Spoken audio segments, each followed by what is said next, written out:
Welcome to the podcast, Gail. It's a Thank pleasure to you. meet you. Nice Um, to meet you. Tell me a little bit about yourself. How did you first get involved in teaching CPR and doing what you do? Well, there's kind of a backstory to it. Uh, I was a group fitness instructor and personal trainer for many, many, many years, and I got tired of being a leotard. So back in 1987, I decided to go to graduate school and get a graduate degree in exercise science. And so I went to University of Houston down here in Houston. And when I got out in 89, and I loved being in graduate school. It was a wonderful experience. And so I have a graduate degree in exercise science and health promotion. So I just got married. I decided I wanted to try my hand at being my own boss. So I remember sitting in my office on the second floor of the home we were living in, and this was back in the day in 1989. You could actually call people on the phone. They would actually answer the phone and talk to you. Hmm. You can't do that today. And I would ask people, "Are you interested in tobacco cessation? Are you interested in weight management, stress management?" They kind of hem and haw. And finally, when I mentioned CPR first aid training, they all said yes. So I was really fortunate. I kind of got in on the ground floor with a lot of the Fortune 500 companies down here in Houston, Chevron, Shell, Bechtel, a lot of the oil, Halliburton, Brown and Root, and I've started CPR training there. And a lot of these places and Chevron and Bechtel and Shell are still my clients today, 35 years later. Wow. Um, so um, yeah, it started off kind of slow, and I was still being a health coach with a large physician practice here, and then it just kind of grew into a full-time business. And I love what I do. It's extremely rewarding. Um, I get emails several times a year. Oh my God, that thing you showed me how to do. I had to use it on my Hmm. son or my husband or my coworker or my friend, and it's yeah. And then when my son was born in 2003, um, I became very, very interested in preventing pediatric emergencies. And my son was adopted at birth. It took us 8.5 years to adopt him. So I thought when he was born, I was like, there's nothing that's going to happen. I waited this long. Hmm. And so I became known as the CPR and Safety Lady um, a few years after he was born, and just kind of taking it from there. But yeah, as you well know, as being an EMT, it's important for everybody to know how to perform CPR, what to do, God forbid, your child faints, your child stops breathing, your child starts choking. And honestly, at the beginning of each class, Chuck, I tell people, I hope you never have to use any what you learn here today. So I let them know we're going to talk a lot about prevention because prevention is key, not only for children, but for adults as well. But, I let them know, if you have a swimming pool in your backyard, you need two fences, one around the yard, one around the pool. Don't give your kids four and under whole hot dogs, whole grapes. These are major choking hazards. If you have guns in your home, oh my goodness, make certain that you unload them and lock them up from everyone under the age of 24. Um, so yeah, I mean, there's just, people think of active shooters, but toddlers are finding guns in laundry baskets and nightstands and shooting people because they don't know any better. They don't know that this is a deadly weapon. So we talk a lot about prevention, a lot about prevention. And I said, but if you do need to know it, it's important to know what to do. And that's why you're here today. So Yeah, absolutely. I think it's excellent what you're doing. It's a very amazing work because CPR it's one of those things and the other stuff too, obviously, that it's a basic skill. It's anyone can learn it, and it gives you literally the power to save someone's life at the drop of a hat. And before I was an EMT, I remember this story, and it sticks with me because it's one of those stories where it's like very salient because of the position I could have had. I didn't know CPR at the time, so keep that in mind going into it. But I was climbing to the top of Pikes Peak. It's a tall mountain. I'm And familiar with Pikes Peak, yeah, sure. and I got to the top, and then me and my buddy were there sitting and got some food, just got those donuts that were made up there. And we were, What's the elevation up there? I think 12, 13, 14, it's a 14er, it's like 14. 14,000 and change. Wow. But anyways, we're sitting there eating our food, just relaxing, and this older gentleman next to us just keels over and goes into cardiac arrest. And at the moment, I kind of panicked and went over to see what was going on, but I didn't really know what to do at the time because I was like 17. Um, but that's just a situation, at least in my life, in the day to day, at least outside of work, where CPR would have been useful, and how many other people have had a situation like What that. happened to him? Did he survive? I don't know the actual EMTs because they have EMTs at the top of Mountain Pikes rescue Peak. arrived. They got there very quickly because there's a building at the top. People, the EMTs came over, started CPR, and I believe they called in Flight for Life, so they tried to land a helicopter on top, which Oh, wow. they were having Wow. people move all the cars from the parking lot at the top, and we could hear the helicopter, but we couldn't see it. Um, Never found out. Wow. I actually ended up hitchhiking in the back of a truck on the way down. So that's how Wow. that story ends. But CPR, it's really great stuff that everyone should know. I totally agree. I personally think it should be required for all new parents to take CPR Mm, before a baby comes home from the hospital. But I'm currently not in charge. That's not a requirement. But I know parents who wish they'd taken CPR before baby came home from the hospital because the mm-hmm, outcome was not good. And I'm just always almost shocked when people tell me, "Oh, I don't need to know that. My baby will be fine." I'm like, "Really?" wow. You know, that doesn't happen very often, but um, I it happened recently, and I was surprised. Mm-hmm. I was like, "Wow, Well, I would okay, imagine one of the big reasons for that is lack of education and just general lack of knowledge. Like I'm sure you know very well for babies, most of the time they don't just go into cardiac arrest. Their heart doesn't just stop pumping. Generally, they go into respiratory arrest because right, something is blocking their airway, and then their heart stops pumping, and then right, that's when you need to start CPR.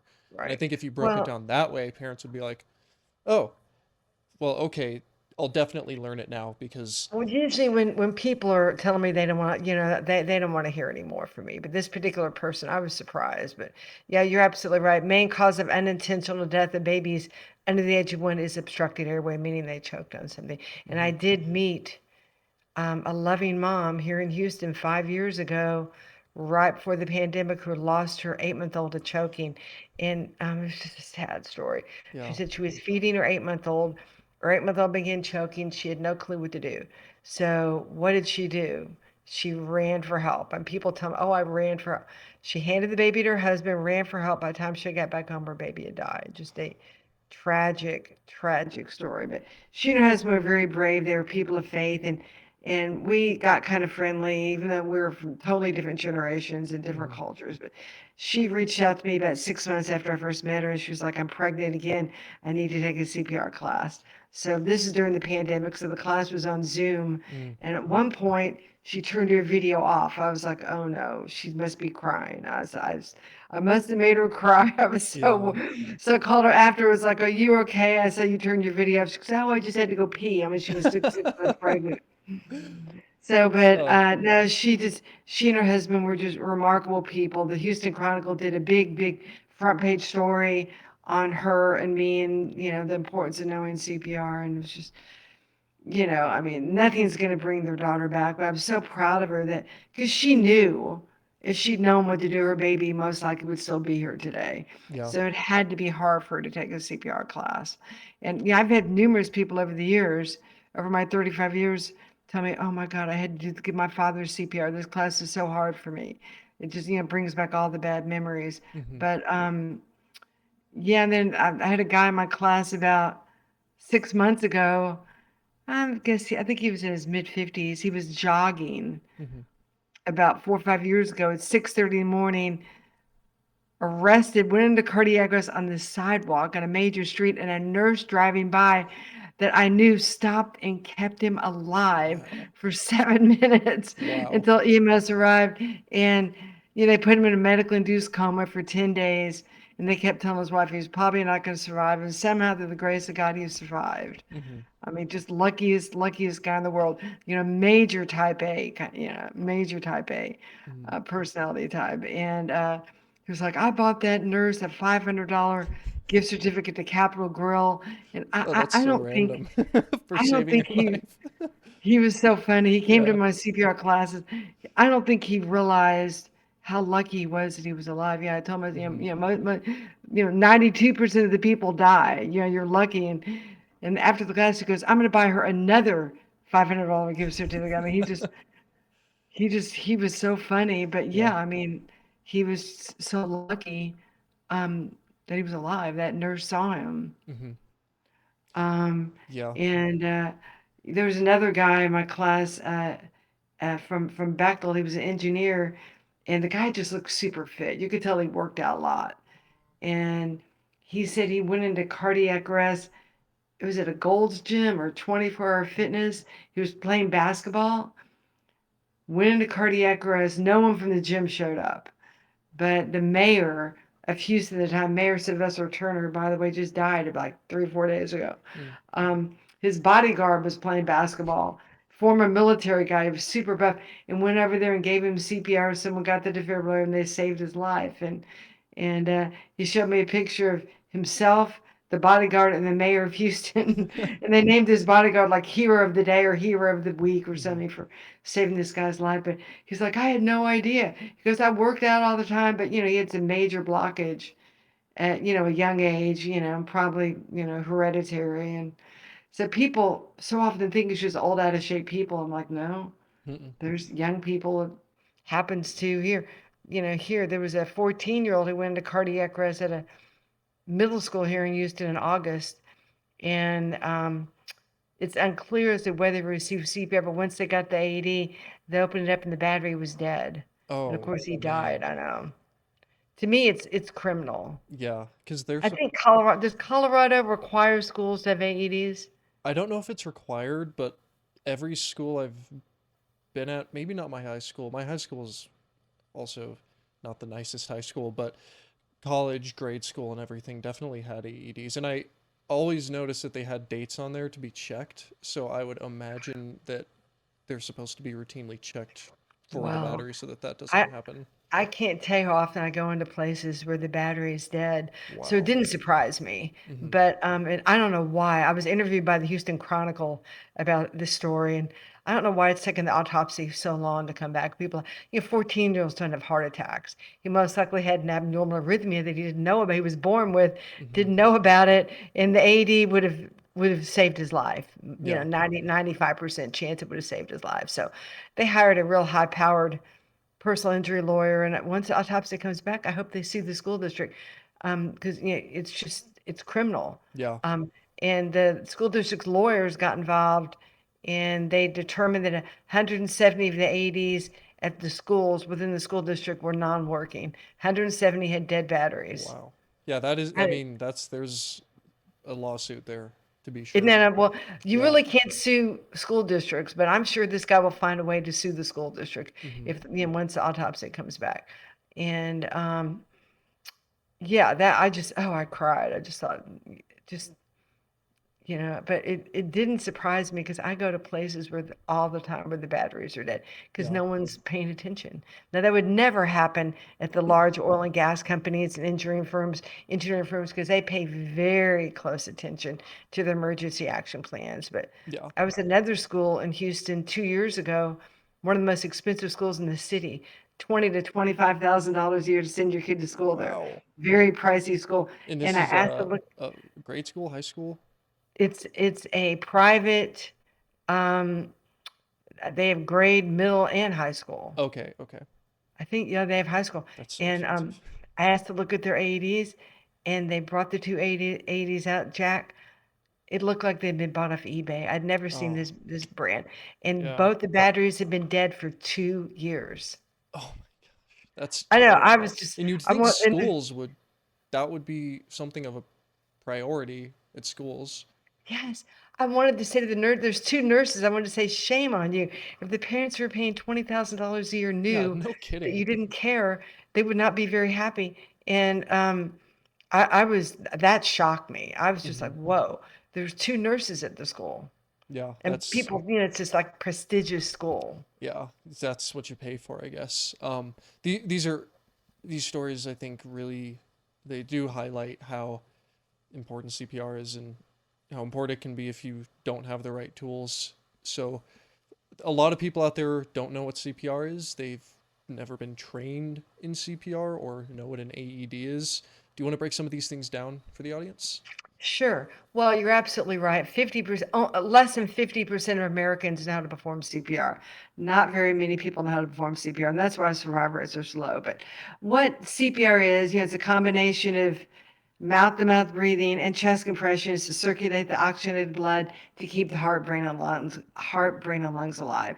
After about 4 minutes, without any blood and oxygen, the brain is starting to die. So what CPR does, CPR is keeping the heart, brain, and lungs alive until the advanced equipment, the AED, can arrive and hopefully restart the heart. So people, like after the Damar Hamlin incident, I got lots of emails and phone calls. Oh, I didn't know what an important role the AED plays. I think people think that CPR is going to restart the heart. And I tell them no, CPR is not meant to restart the heart. CPR is meant to keep the heart, brain, and lungs alive until the device that can restart the heart, the AED, arrives. And so people just don't realize what an important role the AED plays. Yeah, The because when you're automated giving external defibrillator. CPR, effectively what you're doing is the heart is already not working at that point. And when you're giving CPR, you're doing the heart's job and you're doing the lungs' job. That's exactly right. That's exactly. You're doing for the person what they can't do for themselves. Hmm. Since they can't breathe on their own, you're going to breathe for them. So they can't make their heart beat. You're literally making the heart beat for them, Yep. and you're keeping them alive until advanced help arrive. I tell people all the time, the worst thing you can do is go run for help Hmm. because while you're running for help, the brain is starting to die. Yeah, and something And else that's super important is if you call 911, if someone keels over, stop breathing, no heart rate, and you call 911, they can explain how to do CPR for you over the phone, which will yes, probably be quicker than if you try to run and find someone for help or just yes. wait for the paramedics or firefighters or whoever to show up. Well, people panic, and I Hmm. understand. I understand that people panic, but you're absolutely right. Call 911 immediately. They can give you instructions. Not all counties and have, 911 that provides instruction. But Mm. here in Houston, I know I was shocked to learn this, but Yeah. about 5 years ago, they trained all EMS, not EMS, they trained all 911 operators. What do they call them? Um, Telecommuters or the what it tell us something, tell a lot totally of stuff. blank. They trained all of them to be able to give instructions over the phone. But a friend of mine told me about 3 weeks ago, she was at a restaurant here in Houston, and there was a man at the table that was obviously experiencing a medical emergency. They called 911 and no one ever answered. That's insane. How does how does nobody not answer 911? I don't That's know. I it's don't not know. like you Well, I it's don't not know like what your cell response phone, you times. know? I don't know what response time are like in Denver or Fort Collins. Fort Collins response times are probably pretty good, Yeah, we have a but couple of good systems here in Colorado. There's a couple that aren't great. Um, that's just kind of how it goes, but a lot of them, there's really only one that's not great, but all of the rest of them are. So, that's good. yeah, well, yeah, Houston's it's the fourth largest city, so Hmm. and pre-pandemic response times were like 4 to 7 minutes. Post-pandemic, and people sometimes have to wait 30 minutes. Why is that, Um, do you think? um, it's because there's not enough EMS here in Houston. Mm, Um, they don't have enough paramedics. They don't have enough firefighters. Um, the EMS, paramedics and firefighters go to Dallas, Austin, San Antonio because they make more money there. okay. So they're struggling here to get more police, more EMS, and I mean, sometimes they arrive quickly, and but you can't be guaranteed that they're going to arrive quickly. That's why Mm, you really need to know. I tell people all the time, no one expects you to act like a doctor, nurse, or paramedic. You're there just to care for the victim, assist the victim, until advance help arrives. And that, yeah, that's what you're doing. Yeah, And and so, I don't want to be a Debbie Downer, but yeah, the EMS times here in Houston are not as good as they could be. The new mhm, mayor, though, is doing a lot to try and beef things up. They have more police. They actually got back pay for the firefighters, which they deserved for many years. So the firefighters all just got a giant sum of back pay, which was great. that is good. Something people don't realize about firefighters is that those those guys are one of the often the just right there with every medical call. They don't respond to as many fires. I've talked to firefighters who say we'll get one or two decent fires a year. Everything else is medical or MVA, motor vehicle accident. So And they're they're right there in the front line in the medical and they're world as well. classically underpaid. Hmm. Depending on where you're at, I know in Colorado, some departments pay very well, like north of 70 grand, north of six figures if you've been there a little while. So, but I'm sure Wow. other places are That- far worse than It's that. not like that. It's not like that here. Hmm. It's definitely not like that here.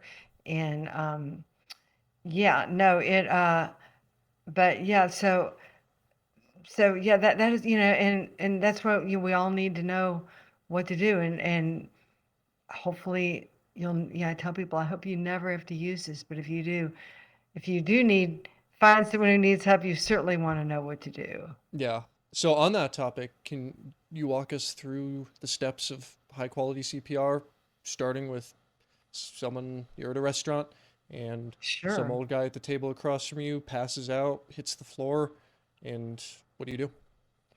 Well, first thing you want to do if you're going to be a good Samaritan to go over there and help them.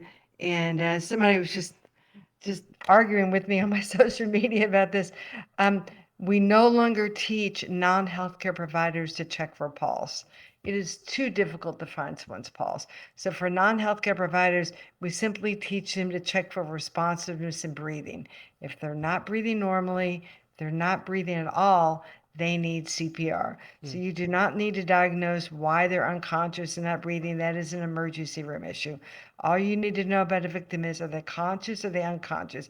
Breathing, not breathing. You have the slightest inkling they're not breathing normally, not breathing at all, immediately start chest compression. So you just put the heel of your bottom hand on the chest, place the other hand on top, and you push hard and fast in the center of the chest until advance help arrives. And of course, now we're really, really encouraging people just to use hands only CPR, mhm. which is CPR with no breathing.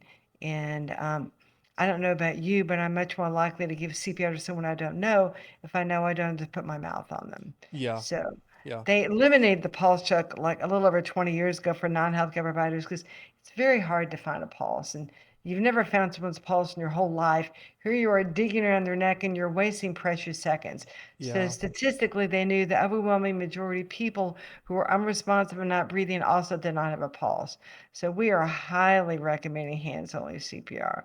I just did a hands-only CPR at Chevron about 3 months ago. Oh my God, we had like 80, 90 people. It was great. It was so much fun.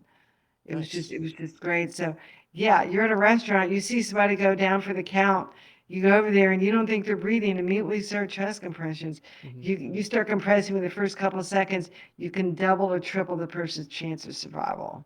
Yes. And in fact, you start CPR and they get shocked the first minute, they have like a 90% chance of Oh survival, wow. like Damar Hamlin. I didn't know that the numbers were Yeah, that I good. mean, but that's pretty rare that somebody Hmm. receives CPR and gets shocked in the first minute. Yeah. They receive immediate CPR, they get shocked first 3 minutes. Now they have a 70 to 75% chance of survival. They receive immediate CPR that gets shocked first 5 minutes, 50% chance survival.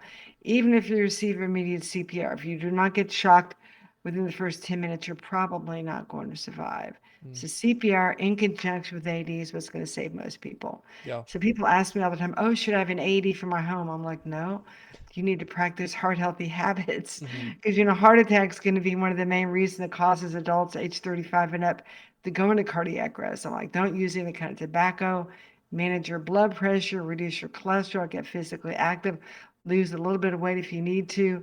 Um, reduce your alcohol consumption. And then this other one that a lot of people aren't aware of, but loneliness, being super Mm, lonely is a risk factor for a heart attack. I believe it. And and so people are like, really? I was like, yeah.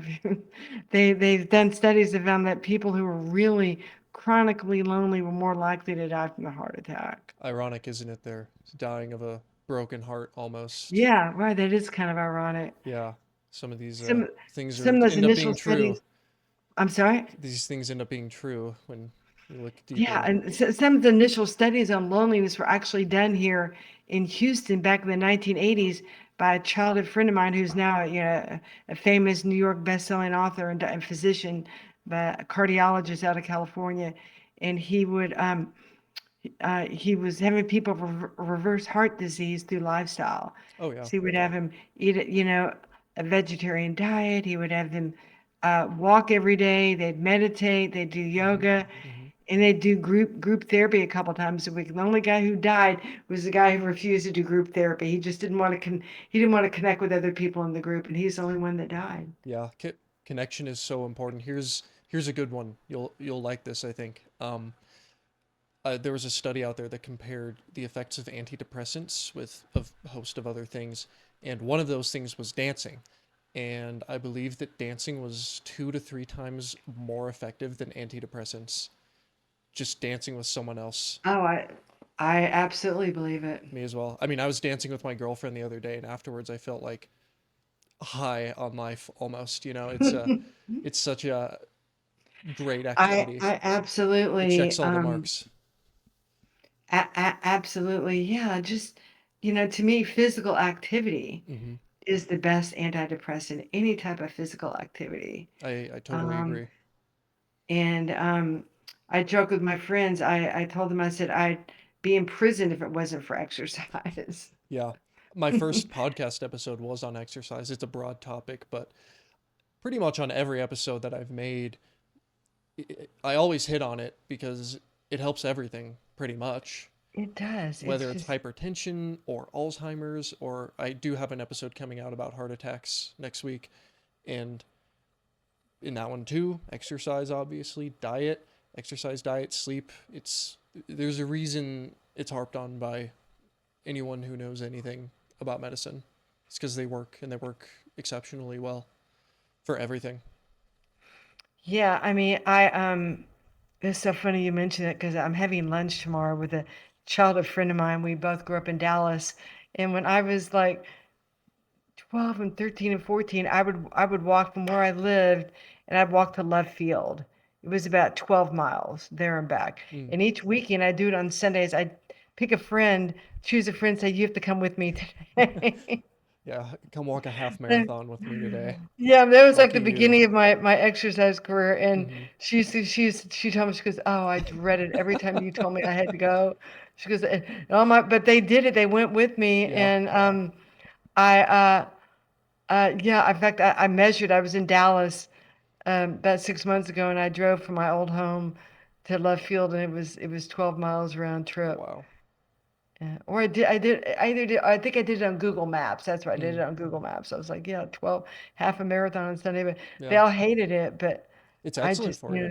I mean, walking. I've talked about. It's so many studies out there show that walking is very effective for physical and mental health, and it's so simple. It's not this it's grandiose thing that you have to work yourself up to and psych yourself up no, for. It's just open the door, mosey around for a little bit. You know. it's so important. I know. I started walking about 7 years ago. I was a runner. I didn't, yeah, I ran like 3 or 4 miles, 3 or 4 days a week. Hmm. But now that I'm walking, I'm like, why did I ever run? Walking's so much more pleasant than Yeah. running. Oh God. So Yeah. much more pleasant. Yeah, no, it's just, in fact, after we're done here, I'm going to go out and my dog and I, Whiskey, we take a walk, a mile walk every day, Mm, that's every excellent. single day. But I mean, I exercise early in the morning, Yeah. but just, especially now with daylight savings times, it's so nice Oh, out there. I think my mood is increased by like 20% after daylight savings because it's, what is it?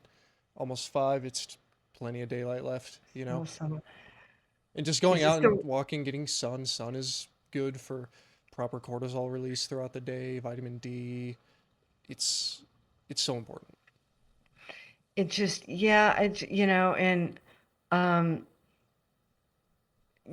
I just, I, uh, I just, I love to exercise. Now, there are times when my favorite part of exercise is when it's done. Hmm. Yeah, absolutely. You I'm exercising, I'm on my treadmill, my rowing machine at 6:30 in the morning. Boy, it feels so good when I'm done. I'm like, oh, I'm done. Yeah. Yeah, yeah. But, I, yeah, no, it's just, it just plays such an important role. I was a cigarette smoker when I was a teenager, and I Mm, smoked a lot. And I specifically remembered what motivated me to quit. Um, I was in the theater department at University of Texas at Austin, and one of the professors was a playwright, a famous playwright by the name of Webster Smalley, and we'd all sit around and smoke in class with him. hmm. How weird is that? Can you imagine Yeah, that's smoking? sounds And archaic nowadays. I mean, he would start coughing, Jack, and he had so much Mm. phlegm. He would have to go outside and clear his throat, and you'd hear him coughing up phlegm. Oh. And I remember thinking, I don't want to be like that. I don't want to Mm-mm. be coughing up phlegm. So I made two attempts. The second attempt, I quit. I quit smoking, and I'll tell you what I remember.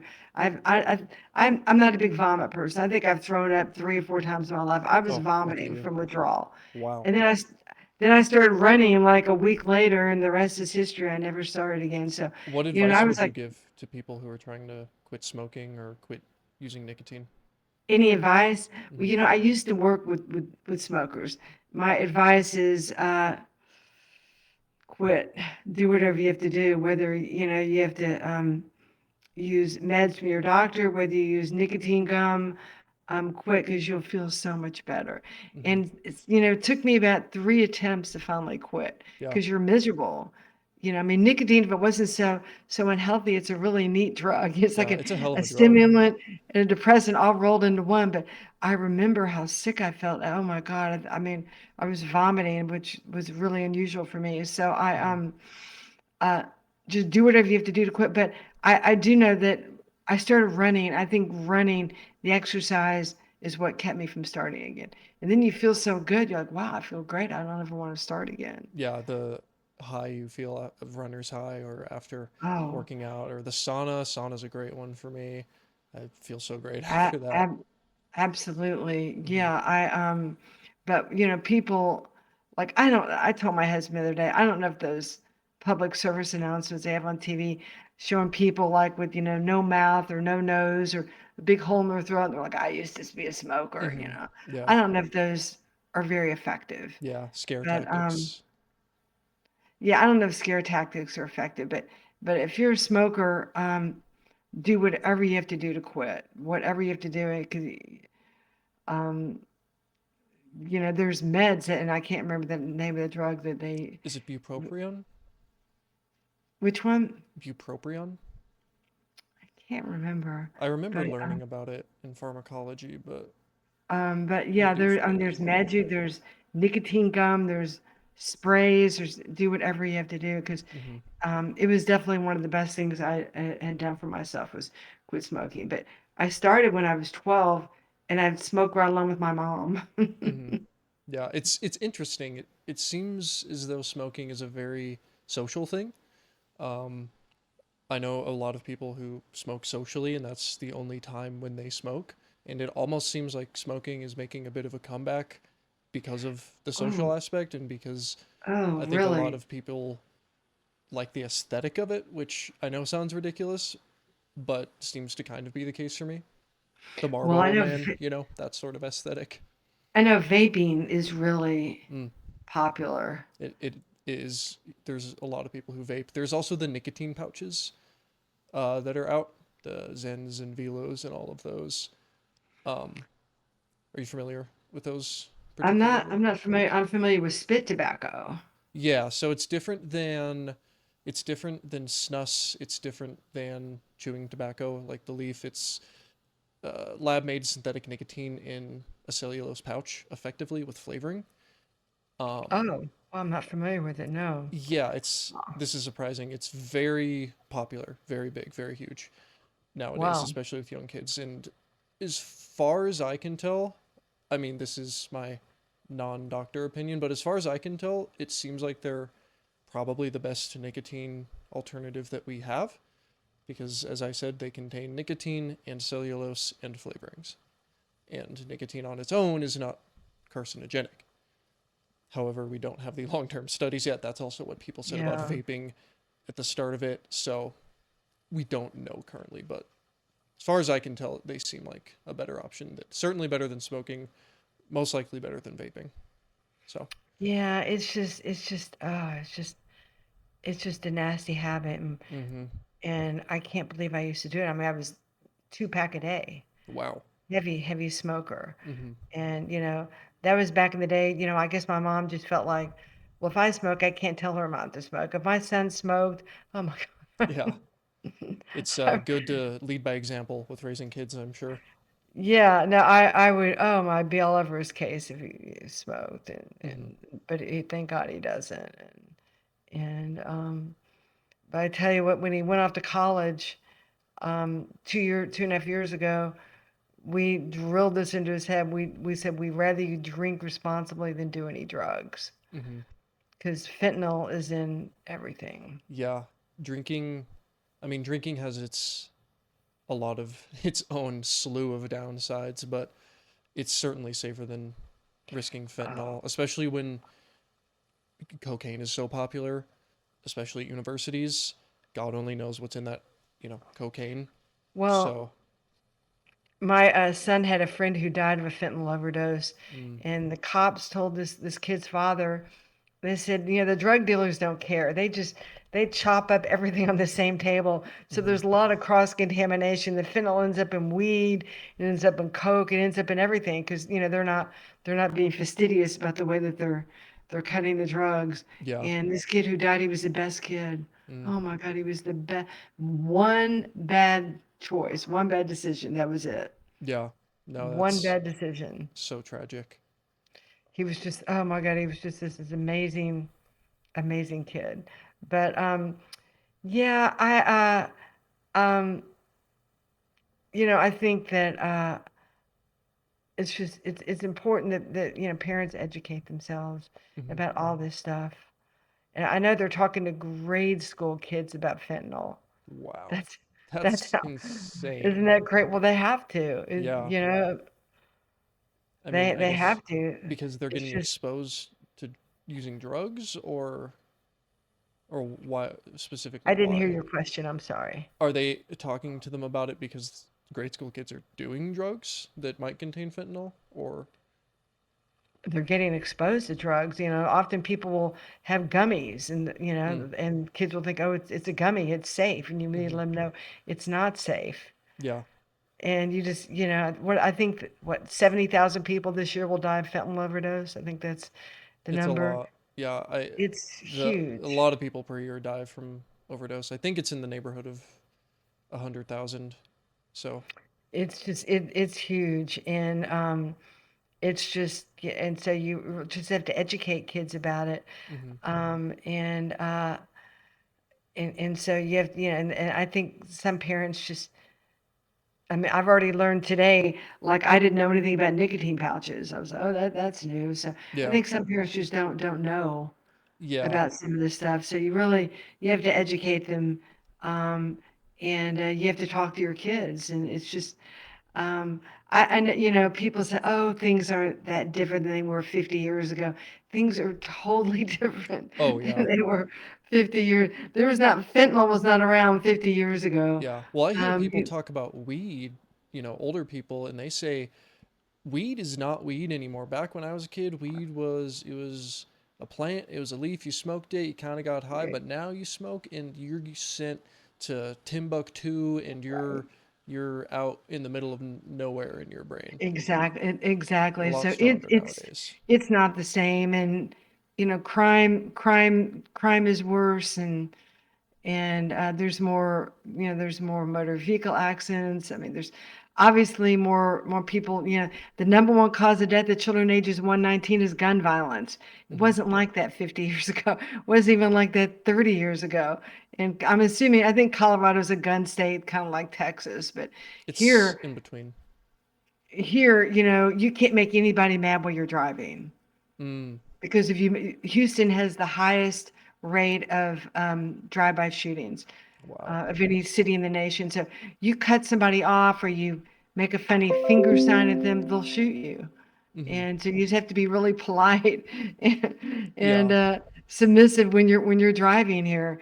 But people, when I tell people number one cause of death of children ages 1 to 19 is gun violence, someone said to me, they said, "Are you making that up?" I was like, "I wish I was making it up. I Is wish that it wasn't true." does that include death by suicide by gun in that statistic? I believe it does. It Okay. includes um, accidental shootings. It includes active shooters. It includes suicide. But people don't really. And I read this statistic. I can't remember, but some crazy number of young children have accidentally shot themselves or other people, Mm. like Well, it's 170 since January. like you were saying earlier. It's if you have guns in the house and you have kids, you need to be so careful, because they just don't know, you know. You have to unload them and lock them up Hmm. away from everybody under the age of 24. Plus the fact that so many people are depressed and anxious, and suicide is through the roof, especially in young Right. men. It's you just have to be all that much more careful with it. Well, yeah, my son, the patrol leader of my son's Boy Scout troop 3 years ago, again, best kid ever. Hmm. Super smart, industrious. He was a patrol leader. Everybody loved him. Found a loaded, unlocked gun in his house, shot himself in the head. No one had any idea he was going to do this. I mean, no clue. In fact, I was teaching a CPR class and I happened to look at my phone. I saw the email and I started crying. People were like, Hmm. "Why are you crying?" I was like, "My son's friend just shot himself in the head." Wow. No one had any clue he was going to do this. No clue. Hmm. So, even no matter how mature you think your kids are, how responsible, it happened again last summer with a sophomore from a major high school here. No matter how mature, even if your kids are hunters, you have to unload and lock your guns up from everybody under the age of 24. It's just, people are so worried about active shooters, but you're absolutely right. Suicide is at an all-time high, Yeah. and you just can't leave guns. There was a 4-year-old who found a gun in a laundry basket here in Houston, Oh no. shot somebody in the head. Yeah, you can't store your gun in a laundry basket. Not a No, good place to store that's a your little gun. ridiculous. Yeah. Yeah, I know the statistics for deaths by guns. The vast majority of them are suicides, and it's something that I would imagine there's a lot of young people in there that could have been prevented. Oh yeah, and then just accidental shootings because people leave their guns on nightstands or in laundry baskets or just sitting on a table. Hmm. Hmm. And yeah, but you just have to assume here in Texas, when you're driving around, the person next to you may have a gun in their car. Yeah, for You sure, got to be polite to everybody for and sure. not get worked up when you're driving. Yeah. But yeah, and then are you a stop the bleed instructor? An instructor? Are you familiar with Stop the Bleed? Stop the Bleed. I'm Stop the not. Bleed is it's a 45-minute interactive course teaching non-healthcare providers how to stop life-threatening bleeding. It Mm, was put together about 6 or 7 years ago before the pandemic by some trauma surgeons, ER doctors, and I'm a Stop the Bleed instructor and have gone to several places. And basically, you're just applying pressure, yep. packing the wound, and then you teach people how to use a tourniquet. Yeah. People ask, should I have an AED? Probably not. Should you have a tourniquet? Probably. Yeah. It's a cheap Well, thing that can save lives just as much as an AED, especially if someone has an arterial bleed and they're going to lose all of their blood in 10 I minutes. think the statistic is 35% of all pre-hospital deaths are from uncontrolled bleeding. So Wow. So yeah, in fact, now, we used to recommend just tourniquets for Class B first aid kits. Now we're recommending all first aid kits have tourniquets. All school nurses have tourniquets now, That's sadly good. enough. Yeah. I mean, Tourniquets and fentanyl. yeah. Yeah. That's Tourniquets, crazy. it's not fentanyl, excuse me, Narcan. They don't have Oh, fentanyl. yeah, that makes a lot They more don't have fentanyl. They sense have Narcan. I just said that for the wrong. fentanyl. Yeah, yeah. I mean, Narcan, that's another thing. I mean, with the whole, I think, at least in Colorado, when I learned CPR, we learned how to use Narcan and everything as well as choking Narcan and CPR. Well, choking relief is part of every CPR class, so Hmm. important. But yeah, learning how to. In fact, I did a stop the bleed course 2 years ago at an NBC TV station affiliate here in Houston. They wanted to do it because their sister station in Florida, um, an on-air reporter was shot and killed on air. This is about Oh four my years ago. gosh. And so they were so I mean I did three stop the bleeds that day, and I mean I had like 10, 15 people in each class. Wow. And as an EMT, using a tourniquet is not that difficult to teach people to Mm-mm. do. It's pretty. You can teach Probably somebody easier in than 5 minutes. CPR. I mean, you slip it up and you crank it Right. down, twist it down. Yeah. Can we pause for Right. 2 seconds here? Sure. Uh, Okay. okay. But yeah, learning how to, I mean, besides the tourniquet and the apply pressure, is there anything else important about stopping pressure? Well, packing the wound. Hmm. Um, about a year ago, I had a preschool teacher Oh my, share all the with the group. schools. Oh, I do a lot of CPR training schools, but this Hmm. preschool teacher, she was out. She said she was out in kind of a dangerous part of town at 1 in the morning. I was like, nothing good happens after midnight. She said the guy next to her got shot. And she said Oh no my one was gosh. helping him. So she said she just took his t-shirt off and packed it into the wound and applied pressure until the police arrived. I was like, that was so nice of you. She didn't even know him. Hmm. She goes, well, he was shot in the leg. I had to do something to help him. Yeah. But yeah, but Jack, anytime I talk about teach people about life-threatening bleeding, people get this weird look on their face. They just think blood. Oh my God, Hmm. A lot of people blood. have this fear of blood, which I don't understand being around blood a lot, but it's a common thing. So, It's very common. I had someone had to leave my CPR class about 6 months ago. She saw with the video. She was like, "Oh my!" I was showing the Ashy medic video. It's very very graphic. She goes, "I can't. mhm. I have to leave the room. I'm gonna pass out if I watch this." Oh my And gosh. the American Heart videos aren't quite as graphic, but the Ashy medic videos Hmm. are. I mean, there's blood everywhere. People's fingers are being chopped off. I mean, it's Yeah. they puncture wounds. And she literally had to leave the room. Well, she goes, I will faint if I watch this. Wow. I mean, these are real things, though. I think, at the risk of sounding a bit callous, I think it's, how do I word this? Unsettling, unfortunate that so many people are afraid of blood and gore in these things because these are realities and it's something you may encounter. And would you rather be unprepared or would you rather be a little bit more comfortable and a little Yeah, bit but more when prepared? somebody's fearful of blood, I mean, that's just my husband's scared. Blood freaks him out. Um, we were dropping my son off at camp about 5 years ago, and the camp door slid over my foot, and I had sandals on. There was a piece of extraneous metal at the bottom of the door where you can imagine my foot was bleeding Hmm. like crazy. And my husband, the minute he saw my foot, he ran the other direction, Yeah. like about a mile. And I kept telling him, I think I need stitches. No, you're fine. You're fine. I was like, no, I think I need Well, stitches. it sounded like you And needed a tetanus shot too, probably with well, that I little. did. Hmm. I got a tetanus shot as well. You're absolutely right. And I was a health coach for Humana at that time, and I went to work the next day. I showed the nurse practitioner. She goes, "You immediately need stitches." Yeah, yeah.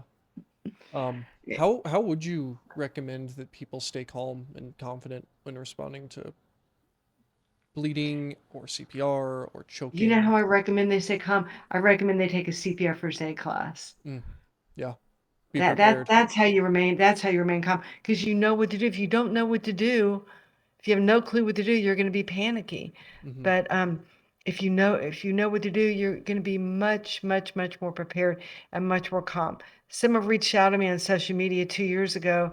She was from Lithuania.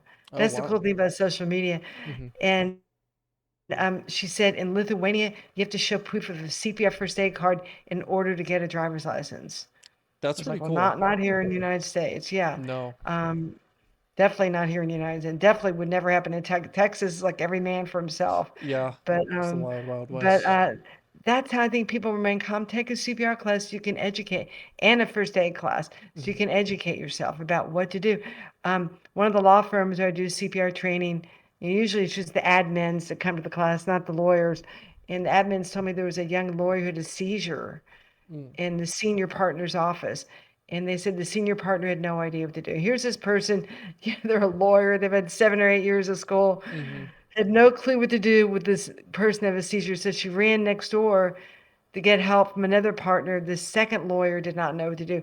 So here they were running around trying to find someone to help this kid having a seizure in the office. And Hmm. yet, managing a seizure is relatively easy. I mean, seizures are terrifying to watch, but as you know, you let the person have their seizure, you Hmm. protect their head. Once they're done convulsing, you roll them on their side, but nobody knew what to do. Yeah. If And you had, everybody needs to know. yeah, if you had a magic wand and could wave laws or legal widespread change into action with regards to CPR and the kind of stuff you teach, what would that look like? Well, the first thing I would do is I would make it a requirement that everyone has a new baby needs to take CPR before the baby comes home from the hospital. If you have a preemie, you have a baby that's in the neonatal unit, they require you to take CPR in the hospital. But Hmm. I think everybody should be required to take CPR before baby comes from the hospital. And I think it's that way in Colorado too. 27 states require high school seniors to take a CPR class before they can graduate. Not So I think they Colorado. should make that. Not I Colorado. didn't have to take one at least. When did So you graduate? 2020. It may have just happened. In fact, I looked it Okay. up the other day.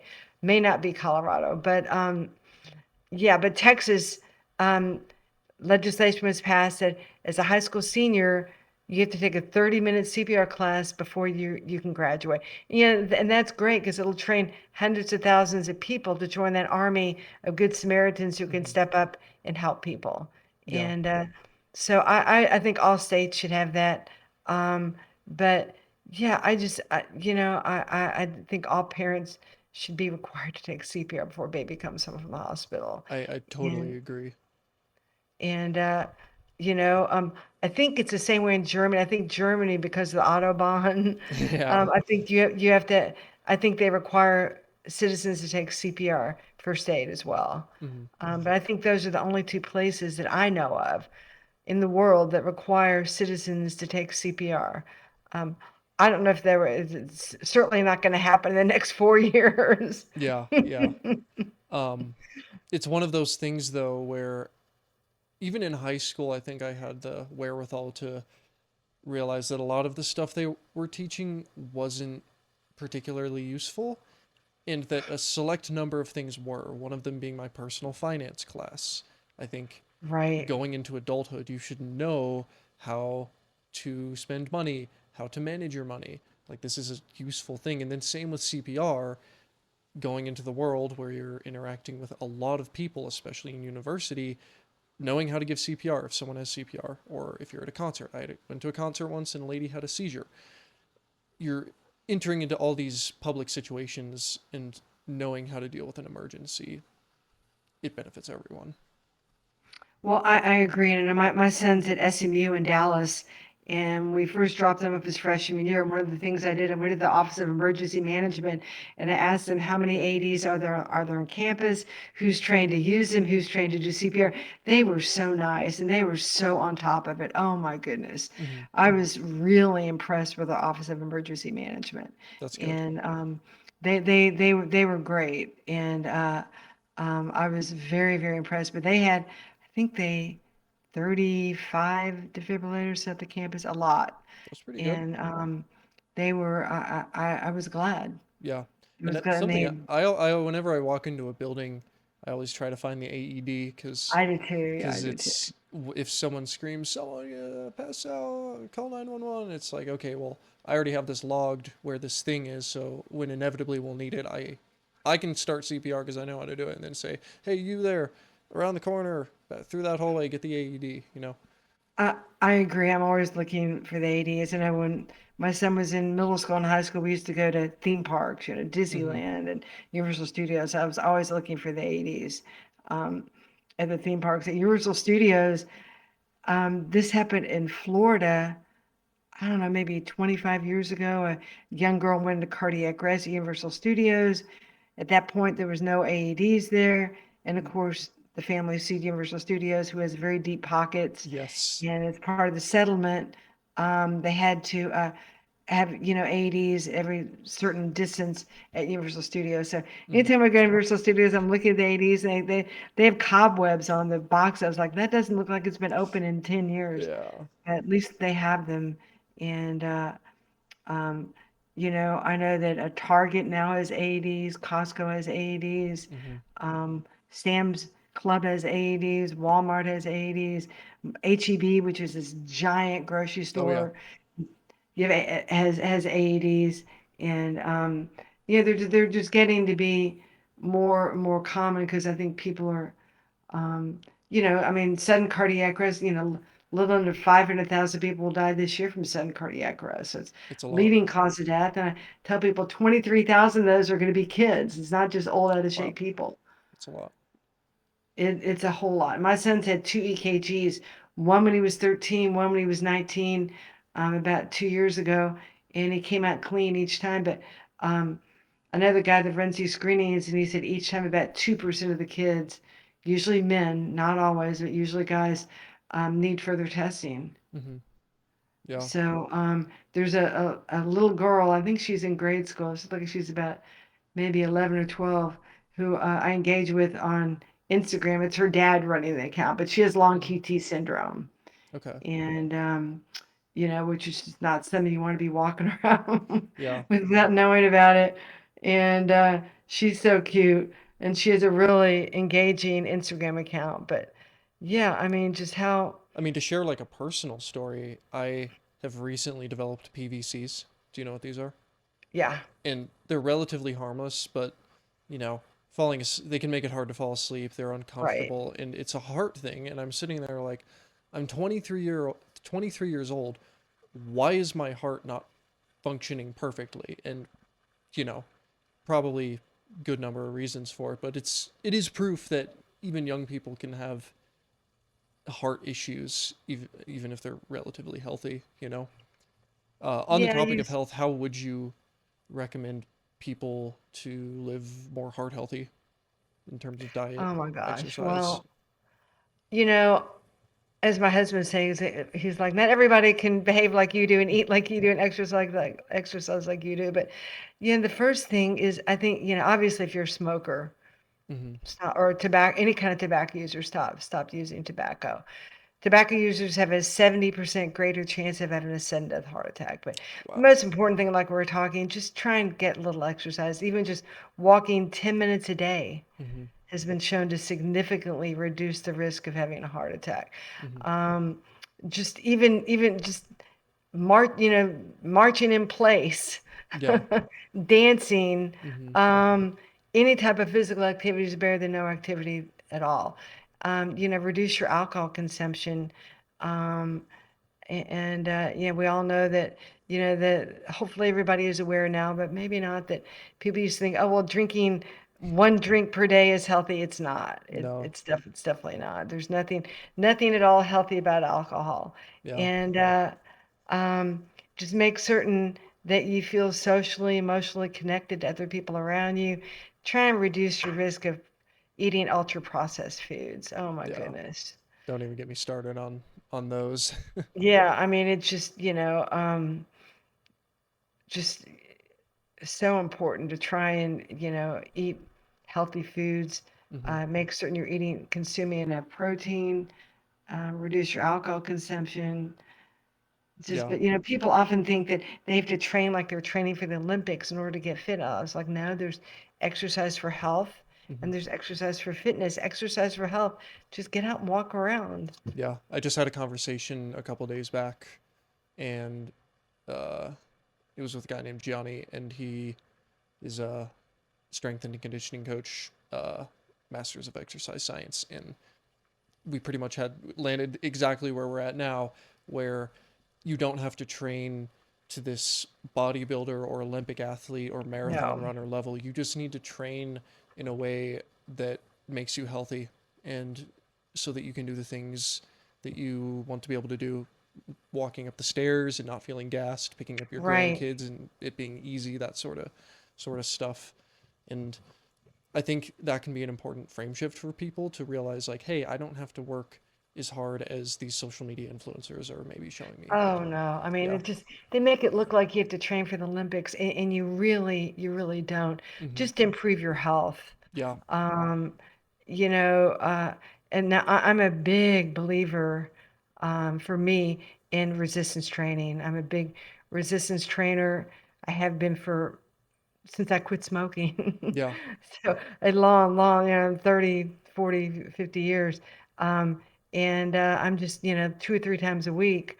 I have a gym in the office we're in now. I have a Nice. rowing machine, a treadmill, a bike, and a home gym all crammed into this little tiny office. Very good. And I don't hang clothes on them. I use them Hmm. on a regular, consistent basis. And I'm just such a big believer in staying fit. And I am convinced that resistance training has protected my bones over the years. It's excellent for bone health and it I mean, one of the nice things for resistance training, for me at least, is when you grow muscle, you build more muscle, and that muscle eats up energy, which means you Right. have a higher basic basal metabolic rate, which just means your body is pumping out energy, using up energy at a higher level, like you're running at a higher octane almost. Absolutely. Yeah. I just about 6 months ago went to DexaFit and I did they did a DEXA scan or a percent Nice. body fat, Very and I good. think it came Very out cool. either 19 or 20%. They're like, wow, for your age, that's really, that's That's really pretty good. That's pretty good. really good. When I was younger, it was like 14 for when I was running, Hmm. but at this point, I was happy to get 19 to 20%, and I think they gave my biological age at about 15 to 20 years younger than I actually am, so somewhere in that range. That's But awesome. yeah, no, it was a really fun thing to do. I was really excited to do it. And back in the days when I was doing my exercise phys thing. I mean, I pinched, oh my God, The calipers. thousands, did body fat on with calipers on thousands of people. I Yeah. mean, I could almost, and Hmm.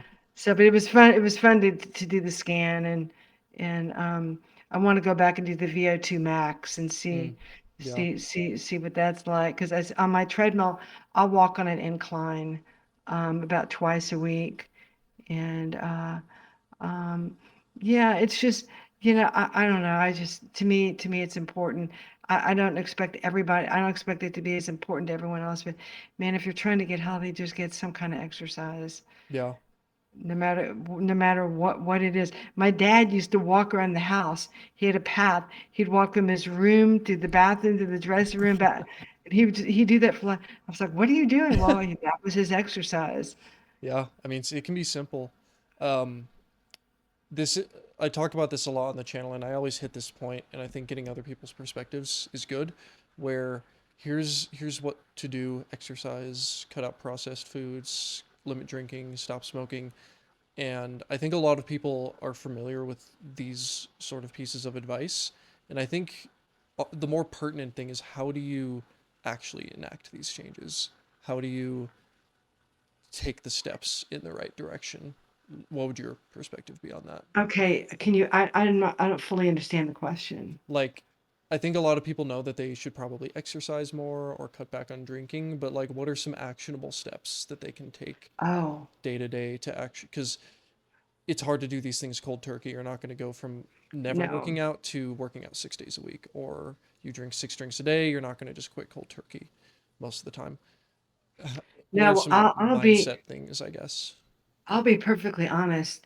It's kind of embarrassing, but during the pandemic, when it first started, we were all sitting around twiddling our thumbs, trying to figure what to do. And it got to the point on Friday and Saturday night, I was drinking probably one, maybe two glasses of wine, two and a half. So, I was like, oh my God, I polished off a whole bottle of wine this weekend. Mm-hmm. And I was like, okay, wake up. And so I just made a decision that I just didn't want to do that anymore. Mm. And I just kind of slowly but surely tapered off. But boy, if you find yourself and you can't slow your drinking down. Go to an AA meeting. Mm-hmm. Do it with a friend. Um, I um, but as far as exercise goes, just start off slow. Yeah. Start off slow. Just start off with small steps. And generally, what happens, and I know this happened with a lot of smokers I work with, they start feeling so much better. They're like, "Wow, I feel better," and they want to do more. Mm. I think that's And an or important point is we were kind of hitting on this earlier with the smoking stuff where they try to get you to stop smoking on TV by showing you all of the horrible things, the person without the scare jaw, scare tactics. tactics, when maybe that's a little bit too much stick. Maybe we need a little bit more carrot with these things. Maybe instead of just telling people, you need to go to the gym or you're going to die of a heart attack. I mean, that messaging might help some people, but maybe some people need to hear, hey, if you go to the gym, you're going to feel awesome afterwards. Like you're going to feel high on life. You're going to feel great for the rest of the Right. day. It's going to try it. Just trust me. Maybe I that's I what they need to hear. I I agree completely. I know about 3 years ago, 4 years ago, I became familiar with Dr. Kristen Neff, who's a self-compassion researcher at UT Austin. She's from California, but and I listened to all three of her books. I went to her podcast. I joined her self-compassion group. Compassion just was a real game changer for me. Mm-hmm. A real game changer. Talk about that. And Um, I think I was just really critical of myself, Mm-hmm. critical of my thinking, critical of my body, just critical of myself in general. And once I learned to sort of ease up and talk to myself in a way I talk to a friend. Yeah, you would Mm. never say to a friend, "Oh my God, you're so stupid. Why would you even think that?" You'd never say that to a friend, but Yeah. you'd say that to yourself, right? Mm-hmm. Like, how Mm-hmm. dumb is that? That's really why would. And so I started talking to myself the way I would talk to a dear friend, Mm. and over time, it was just a game changer. Yeah.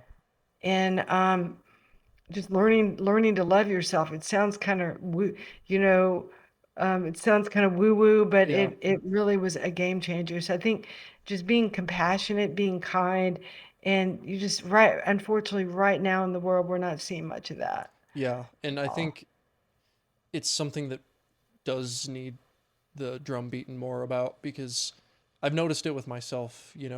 I want to be a doctor. You're you've been doing this CPR stuff, working with high level people for 30 years. We're both trying to pursue very high level things, and I think oftentimes when you do that, you get imposter syndrome. You're hard on yourself. You're Right. looking for the next mountain to climb. You take no time to look back and be kind to yourself. But I have found with myself lately that just taking a moment to pause and tell myself, hey, you've done a good job this week. You've put a lot of time in. You've worked really hard. Right. Good. You've done a good job. Being kind to yourself. Yeah, and it's hard to do. Like it sounds woo woo. It's like, yeah, be kind to yourself, whatever. But it can be hard to do, and I think actually being genuine and honest about it, trying to find moments of gratitude is important. Oh, absolutely. In fact, Hmm. I just listened to a book that you would love. The author's name is Dr. James Doty, Doty. And let me get the name of the book because I mean, I just, he grew up in a very impoverished situation, and Mm. he met Into the Magic Shop. That's the name of the book, Into the Magic Shop. Okay. James Doty, Doty. And when he was little, maybe 11 or 12, he decided he wanted to be a doctor, but his father was an alcoholic, his mother was suicidal, and somehow just by manifesting that he wanted to be in healthcare and be a doctor, he was able to do it. Now he's like, a world renowned surgeon. Hmm. He's written 3 or 4 books, and it all had to do with just manifesting what he wanted to do Yeah. when he was young. So his last name is spelled Doty. It just, oh, I was sad when the book was over. I'll have It to was look. just so, I'll have to look at that. That sounds like a it good was read. so great. But yeah, he talks a lot about self compassion, Hmm. and it was a game changer for me. Yeah. Absolutely. And I was like, wow, why did it take so long for me to learn to love myself? Well, it's just, Yeah. I'm just kind of a late bloomer. I think, But but you did hit on an important piece here too, is treat yourself like someone you're supposed to take care of, like a friend or a family member. Like you're not going to treat if your best friend comes to you and says, "Hey man, I've had a rough week. I've been down and I haven't really hit the gym and I've just kind of laid in bed all week." You're not going to tell them like, "Well, you suck. You need to right, lazy ass, get off right? your ass and put into." I mean, maybe if there's probably situations where that might be what they need to hear, but most of the time you're going to be like a lot more compassionate. You're not going to be as blunt and callous and Yeah, rude to them. everybody has a bad week, so you'll get Mm-hmm. back. Yeah, so it just, but boy, learning to talk to yourself that way takes some practice, Mm-hmm. and it did. It took some practice, but I just so I feel so much better about myself. Yeah, and I think to kind of bring that back a little bit, I think if you're able to be kind with yourself and almost communicate with yourself more, because I think there's this sense that there's you and then there's kind of the part of you that is just making the decisions and moving around a lot, and a lot of times you feel like you might not have control over that, especially in the what we're talking about: drugs, alcohol, smoking, exercise. It almost feels like there's a part of you that doesn't have control, and then there's the small part of you that does. You almost need to bring those two into conversation with each other, and I think one of the only ways you can do that is by being compassionate with yourself. If you're gonna use the small, I don't know if this is making sense, but if you're going to use the agentic part of yourself to just admonish the part of you that's not doing well, then it's probably not going to want to change. But if you're compassionate with yourself and say, okay, I know I haven't been as good as I should be with drinking, but that's okay. I'm going to make progress. I'm going to move forward. We're Right. gonna we're gonna move forward here. We're gonna get through this. We're gonna come out the other side. I think that's probably going to be a lot more effective than just being in your head and being like, "Oh, I'm such a piece of shit. This Right. No, this you is can't. I'm such in Right. such a bad spot. I'm never going to get out of here." You have to be optimistic. You have to have to good at it. You have to have a good attitude about it and about yourself. Well, I agree completely. Yeah, and I'm so grateful to Dr. Neff because I just learned so much from her and her courses and her, yeah, the people she works with, her colleagues. It's just been a great experience. And, Yeah. it doesn't matter what, at what stage of life you learn about. I'm glad I finally learned it. Mhm. Yeah, it's an important thing to learn. And I think this is the longest podcast I've ever been on. is it? How I've long are never they been normally? 30 minutes to maybe 45. Oh, wow. I enjoy having long conversations, so that's We've had a great conversation here. yeah. I really enjoyed talking to you. You're just a wealth of knowledge, Thank you. You are as well. I appreciate it. The and the especially for experiences and the 23 years stories. old. Oh my God. Thank you. I appreciate Wow. that truly.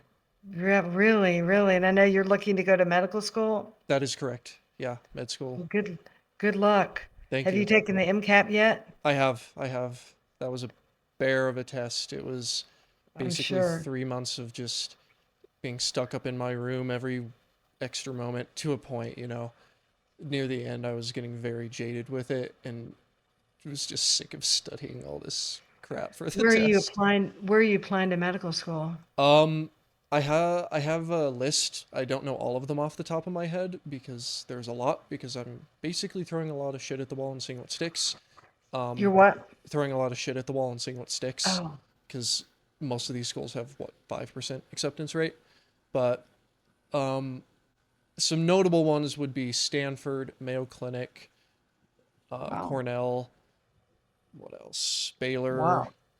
and those are my kind of reach schools. I think I have a shot. I have a shot. It's not outlandish. Baylor's a good school. My husband Hmm. and I watch the CEO of Baylor. Oh God, his weekly YouTube every week, Oh, really? and he's just a great guy, and we watch it every Friday. Yeah, and it's a great medical school, but then It's one of the best, yeah. you're down here in Houston. Yeah, I've been to Texas. I don't hate Texas. It's the thing that would get me is the humidity and the heat. Oh. Texas is brutal, brutal in the Well, summertime. and Houston especially, not Hmm. so much Dallas.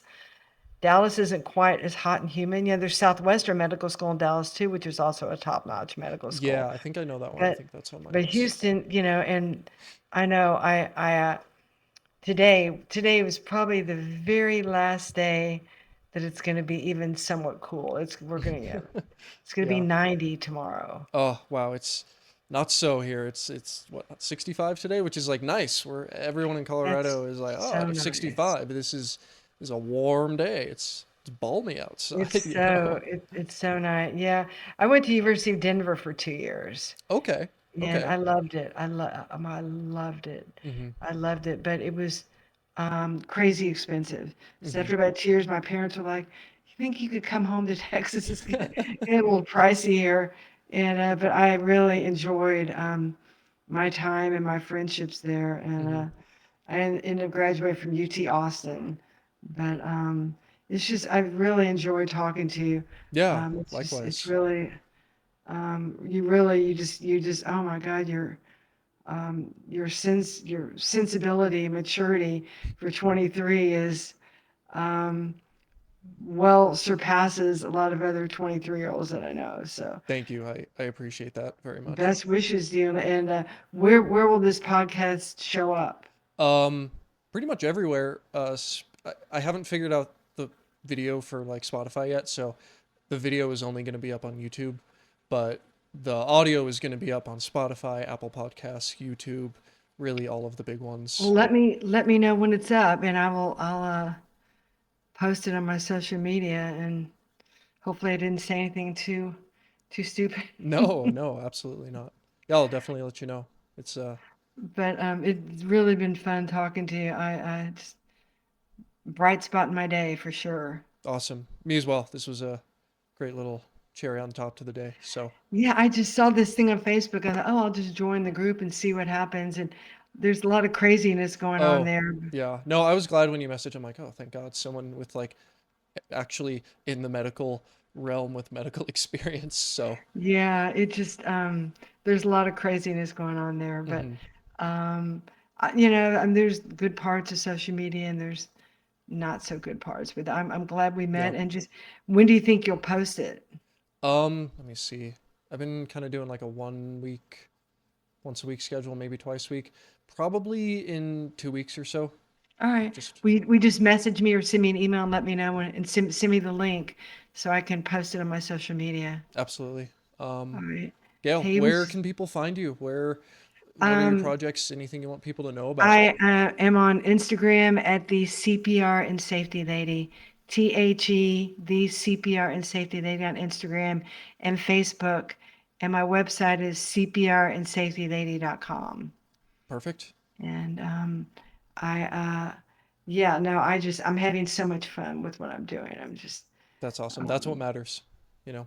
oh my God, I'm having so much fun. I've been on TV about 20 times Wow. in the past probably 2 years, 20, 30 times. TV, radio, I've done a bunch of podcasts, and I'm having a blast and just meeting lots of nice people. So That's awesome. Well, Gail, it was a pleasure talking with you today. pleasure talking to you Um, too, Jack. Best of luck with all the CPR stuff and Best wishes to you in everything. medical school, and maybe you'll end up down here in Houston. It's There's a a good great, chance. great medical school. Yeah. Well, wish the best for you. Yeah. Have a good evening. Have a good night. Take care. Thank you so much. Bye bye. Bye.